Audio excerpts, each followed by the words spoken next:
Coucou, abordons un nouveau sujet que j'ai moins abordé jusqu'à présent, la confidentialité, avec l'un des projets les plus intéressants dans le domaine, le réseau Secret et son token SCRT. Pas évident à retenir, hein, je le reconnais. C'est une blockchain de couche 1 chiffrée de bout en bout visant à préserver la confidentialité des données des utilisateurs. Elle sert de plateforme pour les applications décentralisées, des apps tels que des marchés financiers et des projets NFT, offrant des fonctionnalités de confidentialité uniques. Les smart contracts sur Secret Network, similaires à ceux d'Ethereum, mais chiffrés, permettent la création d'applications complexes et décentralisées, tout en protégeant la confidentialité des données. Ces contrats sont écrits en Rust et compilés en WebAssembly, utilisant un environnement d'exécution confidentiel, DE, pour chiffrer les données. Le token natif est utilisé pour sécuriser le réseau via le staking et pour payer les frais de transaction. Il permet également à la communauté de participer à la gouvernance du réseau. La supply totale du SCRT est de 216 millions, avec plus de la moitié verrouillée dans le stacking.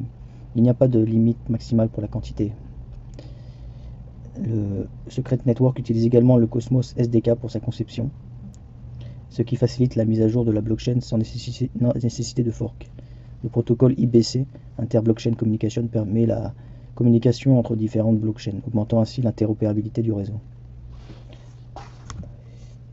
Le token est valorisé 45 centimes de dollars avec une market cap actuelle en décembre 2023 d'un peu plus de 120 millions. Et totalement, enfin pas totalement dilué puisqu'il n'y a pas de supply max, mais on va dire que la totale c'est 130. Donc, sachant que les gains en stacking sont autour de 10%, il faut regarder directement sur Keplr. Si vous avez un wallet sur Keplr, vous pouvez trouver la blockchain secrète. Et là, vous trouverez les gains en stacking. Et les gains en stacking donnent une indication sur l'inflation. Là, ils sont autour de 15. Donc c'est quand même assez important, hein, il faut le reconnaître, sur le long terme. Par contre, sur le court terme, ça peut être intéressant car le token est vraiment proche de ses plus bas au niveau de sa valorisation. Il a juste multiplié par 2 depuis le creux qu'il a eu en septembre.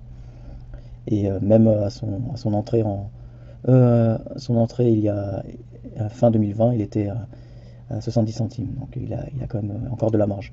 Donc comme je l'ai mentionné précédemment, il est possible de l'acheter sur le réseau Cosmos, hein, sur Keplr et sur Osmosis.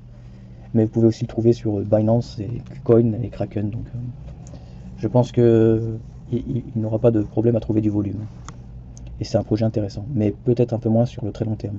Enfin, surtout en bear market, en bull market, ça n'a pas énormément de risques. Selon moi, bien sûr.